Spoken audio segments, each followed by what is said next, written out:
nation is where it is today because of the men and women who have sacrificed their lives to fight for our freedoms.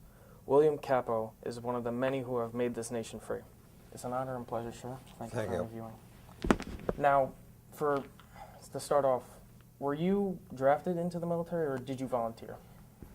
No, I was a teenager during Pearl Harbor, when Pearl Harbor happened, and I had an uncle in Honolulu, and I can still remember my mother coming out of the house crying because my uncle was there and he was due home the next month. But back then, in those days, I can say it was a spirit of real patriotism. All the young fellows wanted to get in the service, one or the other. And I had a lot of friends went in the service, and I wanted to get in the service, but my mother had determined that I wasn't going in until the last moment. As a matter of fact, I still remember I got my birth certificate, and I messed it all up trying to change my date. And we lived up North Jersey back then.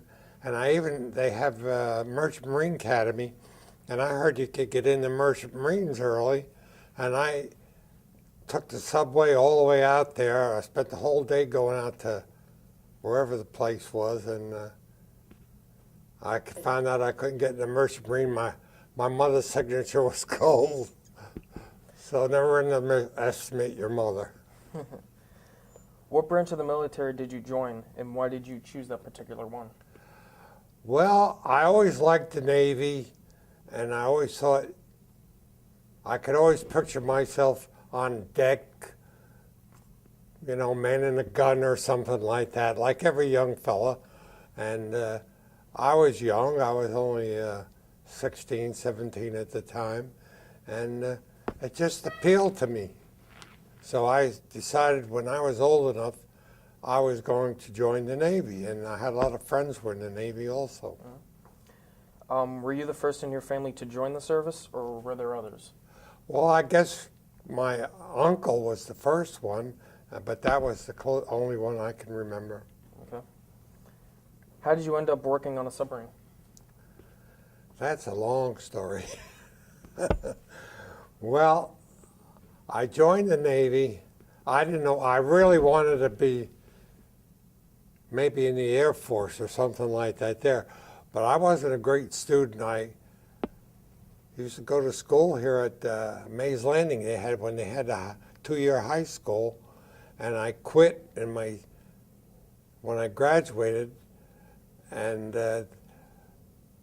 I happened to get my draft notice, and my mother finally consented because she knew I was going to be drafted into the service, so she let me go where I wanted to go. So I joined the Navy, and I went to Great Lakes, Illinois for my basic training, and from there I went to California, and then the next thing I knew I was on a merchant ship with about 500 other sailors going to Hawaii.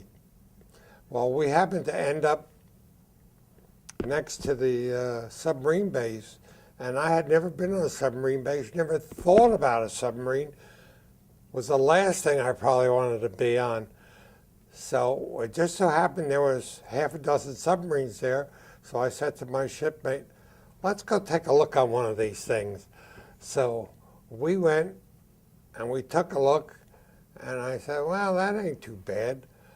So at that time, the submarines were 308 foot 11 inches long, and they had 8 compartments. It was like a big long sewer pipe separated with a conning tower on it. I mean, you could walk from one end to the other in about 2 minutes. So the next morning at quarters, by that I mean every morning in the Navy, they call your name, you stand at attention, they call your name out to make sure you're there. So at quarters, there must have been 400 or 500 fellows. This was a draft, a Navy draft. And they says, anyone would want to volunteer for submarines. So I don't know why, but I just says, yeah. So I stepped forward, and the next thing I knew, 2 days later, I was back heading to San Diego to join a submarine.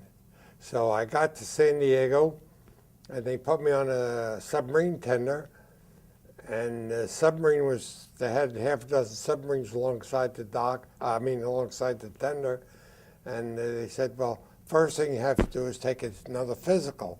So I took the physical, and I passed that. And then they told me which submarine I was going on, which had just come in off what we call a war patrol, which had been out for about 60 or 70 days. Mm-hmm. And I was just a recruit, and they had about 3 or 4 more recruits were going on. And you have to understand, in the submarine service back then, they didn't take fellows from the fleet that knew what they were doing or on big ships. They only mostly took recruits so they could train them. So I ended up on the submarine. I didn't know front from the back. But one thing I know, when I got up for breakfast next morning, and I went into the galley, which only seated 24 men at a time, the cook came out and says, how would you like your eggs?